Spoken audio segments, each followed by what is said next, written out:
The other day I was talking with one of our church members, and she shared with me that every day when she gets out of bed, as she's getting out of bed, she has this discipline, this practice, and she says, quoting the psalm, "This is the day the Lord has made. Let us rejoice and be glad in it." So that every day she begins her day reminding herself that this is God's gift. This creation, life itself, is God's gift to us. I really like that, and it's hard to go from a beautiful day like this one, this incredible gift of a spring day in the fall, to go from that to remembering this dark, difficult episode in the life of Israel.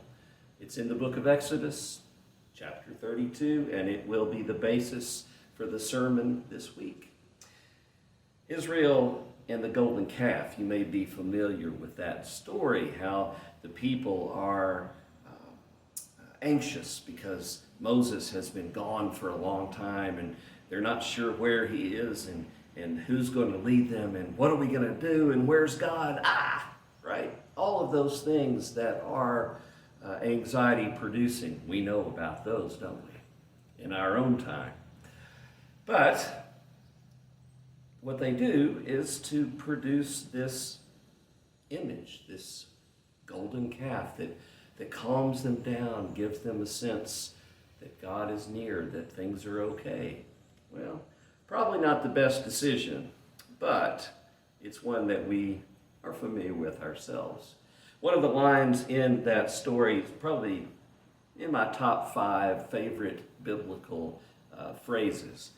God says to Moses, you can almost see God shaking the divine head, says, "These are a stiff-necked people." I love that. Stiff-necked, resisting with everything you have what God wants for you, resisting to the bitter end, doing what is best for ourselves and for our community. We might know something about that as well. All of that is tough news to hear. It's tough to hear about a God we want to create, a God that isn't like us, a God who wants for us what's best, whether we want it or not. But perhaps that is the good news, that despite all our resistance, our stiff-neckedness, God still comes to us and gives us that which is best for us, that which gives life.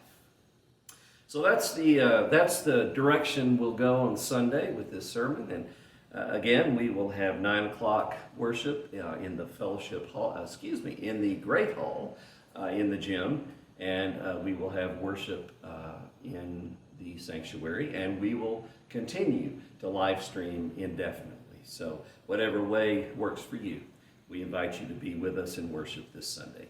The peace of Christ be with you.